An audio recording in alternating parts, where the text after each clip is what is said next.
राष्ट्रगाथा channel पर आने वाले सभी श्रोताओं को और दर्शकों को मेरा सादर सप्रेम नमस्कार। भारतीय स्वतंत्रता संग्राम के 190 वर्ष 1747 से 1947 नेताजी सुभाष चंद्र बोस तक इस कालखंड में जिन लोगों ने अंग्रेजों को, ब्रिटिश गवर्नमेंट को, सशक्त सरकार को, क्रूरता वाली और आदि से दुनिया ज़्यादा पर राज्य करने वाली, जिनका सूरज नहीं डूबता था ऐसा कहा जाता था जिनके बारे में, लेकिन भारत माँ के सपूत उनको सशस्त्र चुनौती दे रहे थे।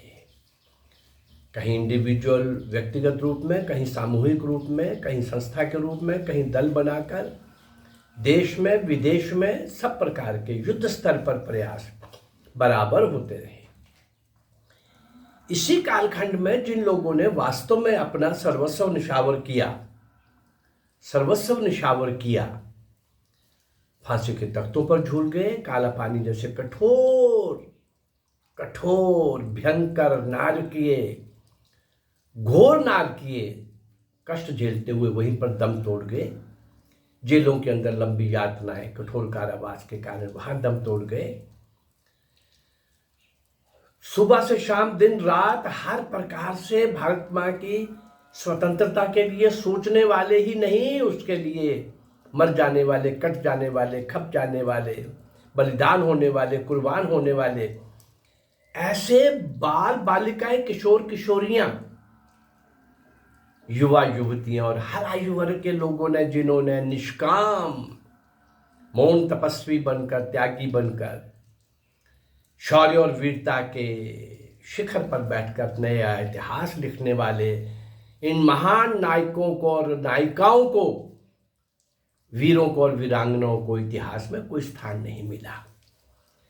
राष्ट्रगाथा चैनल के माध्यम से मैं एक प्रयास कर रहा हूं कि ऐसे अज्ञात, जिनको इतिहास के पन्नों के नीचे छिपा दिया गया और हमें बताया गया कि आज़ादी किसने लेके दी है, इसको रिपीट करने की ज़रूरत नहीं। बहुत बड़ा मजाक गांधी और नेहरू ने लेके दिए है, अहिंसा ने, चरखे ने, सत्याग्रह ने लेके दी है। बहुत बड़ा मजाक है ये कांग्रेस ने लेके दी है। कांग्रेस तब भी पाप कर रही थी, बनने से लेकर आज़ादी मिलने तक, और उसके बाद भी उसके पापों का भंडा उस दिन फूट गया जिस दिन नेहरू सौदा कर रहा था ब्रिटिश गवर्नमेंट के साथ। उन्हीं का तो चमचा था ना, उन्हीं का स्पॉन्सर था, उन्हीं का टूल था, उन्हीं का व्यक्ति था। वो सौदा कर रहा था कि नेताजी सुभाष चंद्र बोस जिंदा और मुर्दा जब मिलेंगे हम आपके हवाले कर देंगे। चलिए, ऐसे पापों को, कलंकों को, गद्दारों को भी मैं आपके सामने लाता रहूंगा, लेकिन इस चैनल के माध्यम से उन देशभक्तों को जिन्होंने सर्वस्व इस महायज्ञ के अंदर अपने आप को आहुत कर दिया, आज उसी श्रृंखला में अज्ञात, जिनको कोई नहीं जानता, ऐसे दो बालिकों को, किशोरों को आपके सामने रख रहा हूं। हाँ, रमेश गुप्ता और रणवीर सिंह, श्री रमेश गुप्ता, श्री रणवीर सिंह, उनकी आयु लगभग रही होगी 14 वर्ष की।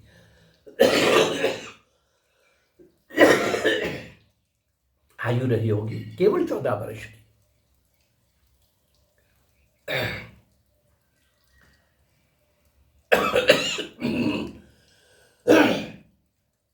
वह कानपुर में, रमेश गुप्ता कानपुर के एक हाई स्कूल का विद्यार्थी था। जब उसने सुना, रणवीर सिंह भी साथ में था, जब इन दोनों ने सुना कि इलाहाबाद, आज का प्रयागराज, कि वहां पर क्रांतिकारियों के कमाल के विलक्षण श्री चंद्रशेखर आजाद के बलिदान के लिए वीरभद्र तिवारी नाम का एक गद्दार उत्तरादायी है, वीरभद्र तिवारी, तो मन मचल उठा। हाँ, कि जब तक वो आजाद की मुखबरी करने वाले गद्दार वीरभद्र तिवारी को मृत्युदंड नहीं दे देते, तब तक चैन की नींद नहीं सोएंगे। बालक रमेश गुप्ता ने ये संकल्प ले लिया। बालक रमेश गुप्ता ने वीरभद्र तिवारी को मृत्युदंड देने की योजना कुछ इस प्रकार बनी कि कानपुर के नारियल बाजार की एक गली में अश्विनी कुमार मिश्रा के घर बुलाया जाए। अश्विनी कुमार मिश्रा के छोटे भाई विजय कुमार ने उसे बुला लाने का दायित्व अपने ऊपर ले लिया। गली के एक सिरे पर रणवीर सिंह और भवानी सहाय गोली मारने के लिए तैयार थे। गली का दूसरा सिरा संभाला था रमेश गुप्ता ने, आज जिनकी हम चर्चा कर रहे हैं। यदि वीरभद्र तिवारी बचकर भागता है तो रमेश गुप्ता उस पर गोली छोड़ देगा, गोली दाग देगा। वीरेंद्र पांडे को यह दायित्व दिया गया कि जब वे गोली चलाने सब हो जाए, गोलियां चल जाए, तो उसके बाद उनको सुरक्षित स्थान पर ले जाने का काम वीरेंद्र पांडे को दिया गया। जैसे ही वीरभद्र तिवारी ने गली में प्रवेश किया, भवानी सहाय और रणवीर सिंह ने उन पर गोलियां दाग दी। गोलियों की आवाज सुनते ही वीरभद्र तिवारी जमीन पर लेट गया और उसे ऐसा बोलने लगा, मार डाला, चिल्लाने लगा। वास्तव में गोलियों ने उसे छुआ तक नहीं था, निशाना गड़बड़ हो गया था, पर वह अभिनय करने में बहुत एक्सपर्ट था, इस प्रकार वो बच गया। गोलियां उसको नहीं लगी, बहुत मामूली सी शरीर को छूती हुई चली गई, थोड़ा सा जख्मी हुआ, वो विशेष नहीं। आक्रमणकारियों ने समझ लिया कि भाई हमारा शिकार मारा गया, अपना काम पूरा समझकर वे वहां से निकल गए। उनके चले जाने पर ये चालाक अभिनय करने वाला बदमाश मुखबिर वीरभद्र तिवारी भी उठा और भाग गया। जब रणवीर सिंह ने सुना कि वीरभद्र तिवारी बच गया है, समाचार जब मिला तो वो ये सदमे में आ गया और सदमे में गिरकर बेहोश हो गया। होश आने के बाद भी सदमे से वो मुक्त नहीं हुआ और बीमार पड़ गया, और उसी सदमे में, उसी बीमारी में रणवीर सिंह की मृत्यु हो गई। रमेश गुप्ता को भी वीरभद्र तिवारी के बच जाने का सदमा तो पहुंचा, पर वह निराश नहीं हुआ। वीरभद्र तिवारी को ये पता नहीं था कि रमेश गुप्ता भी उसके प्राणों का ग्राहक है। रमेश गुप्ता ने फिर से प्रयत्न करना शुरू कर दिया, वीरभद्र तिवारी की गतिविधियों पर नजर रखना शुरू कर दिया। उससे जब पता चला कि वो अब कानपुर में नहीं, पास के एक छोटे से कस्बे उरई में रहने लगा है।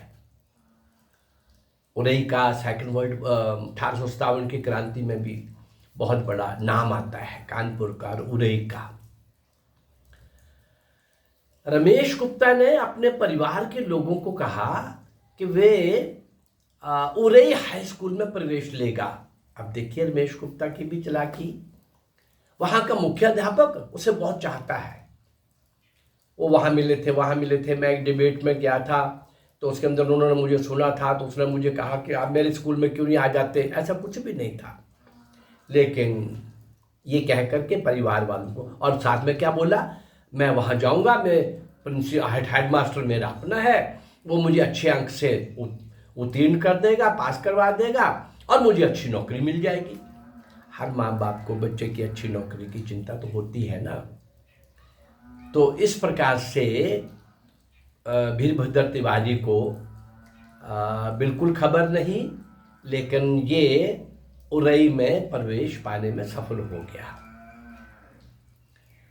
एक दिन रमेश गुप्ता ने देखा कि वीरभद्र तिवारी एक मैदान में भीड़ से हटकर रामलीला देख रहा है।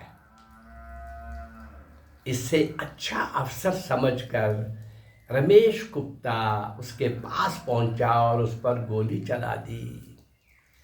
वीरभद्र तिवारी उसी चालाकी से यहां भी काम कर गया। कैसे? वह भूमि पर लेटकर छटपटाने का अभिनय करने लगा। लेकिन रमेश गुप्ता भी इस बार अलर्ट था। उसने उस पर दूसरी गोली और दाग दी, पर उसका ये वाला निशाना दूसरे वाला चूक गया। इतने में लोगों ने उसे पकड़ लिया। फिर लोग तो रामलीला देख रहे थे, पकड़ लिया और रमेश गुप्ता पर मुकदमा चला। पुलिस ने उसे कई प्रकार की यातनाएं दी कि ये बता दे कि वीरभद्र तिवारी को मारने में उसके साथ और कौन कौन से साथी हैं। पुलिस की यातनाओं से वे कभी विचलित नहीं हुआ, मुकाबला करता रहा और उसने अपने किसी भी साथी का नाम नहीं बताया। वह यही कहता रहा कि वीरभद्र तिवारी को मारने की मेरे अकेले की ही योजना थी। ऐसे से मैंने संकल्प लिया था, मुझे ये करना ही था।